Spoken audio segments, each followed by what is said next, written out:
सभी को नमस्कार। यह डिक्टेशन आपको करियर फर्स्ट चैनल द्वारा दिया जा रहा है। लिखने के लिए तैयार रहें। Ready start.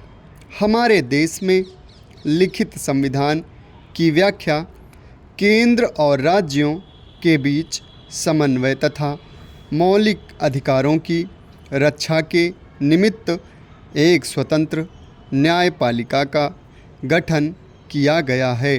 जाहिर है, उस दृष्टि से न्यायपालिका की भूमिका भारत में न्याय करने से लेकर मूल अधिकारों की रक्षा और सरकार के विभिन्न अंगों को अपने निर्धारित कार्य क्षेत्र में रहने के लिए निर्देशित करने तक विस्तृत है।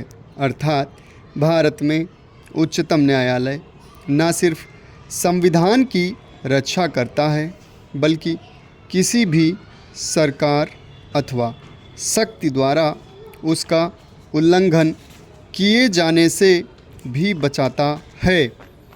भारतीय संविधान का एक महत्वपूर्ण लक्षण यह है कि उसने विधायिका, कार्यपालिका और न्यायपालिका के बीच शक्तियों के विभाजन की व्यवस्था दी है। शक्तियों का यह विभाजन स्पष्ट कर देता है कि संविधान का उद्देश्य किसी को भी असीमित अधिकार और शक्ति प्रदान करना नहीं है, क्योंकि शक्तियों की सीमाबद्धता का निर्धारण ये संस्थाएं स्वयं नहीं कर सकतीं। इसलिए शासन की प्रक्रिया में इन शक्तियों के टकराव के फलस्वरूप उठने वाले विवादों के हल के लिए एक निष्पक्ष संस्था की भूमिका महत्वपूर्ण है।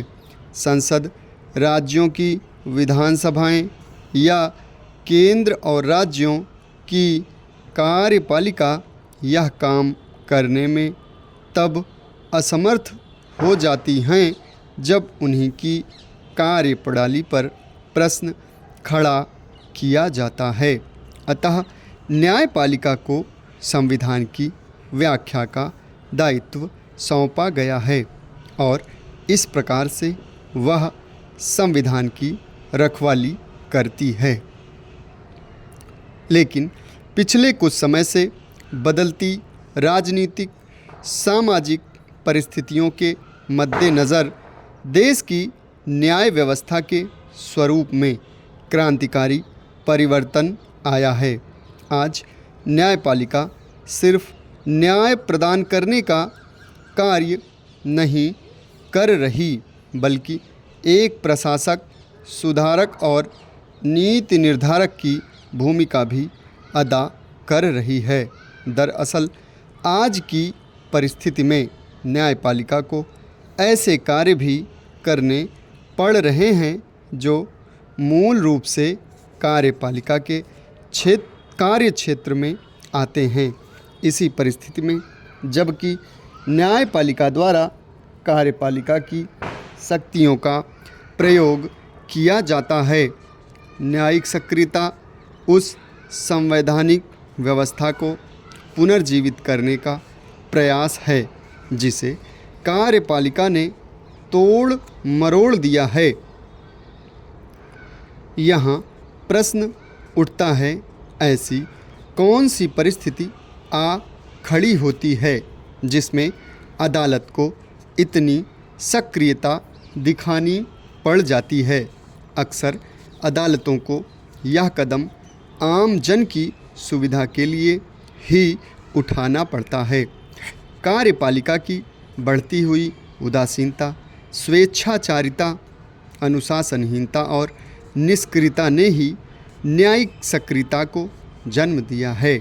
जेलों में वर्षों से सुनवाई की प्रतीक्षा में बंद कैदी, स्त्रियों, बच्चों और श्रमिकों का शोषण, जेल और महिला संरक्षण गृहों की अमानवीय दशा, पुलिस अत्याचार, न्याय में देरी जैसी समस्याओं के निराकरण में कार्यपालिका की शिथिलता न्यायालय को उसके अधिकार क्षेत्र में हस्तक्षेप करने का मौका देती है। समाप्त। धन्यवाद।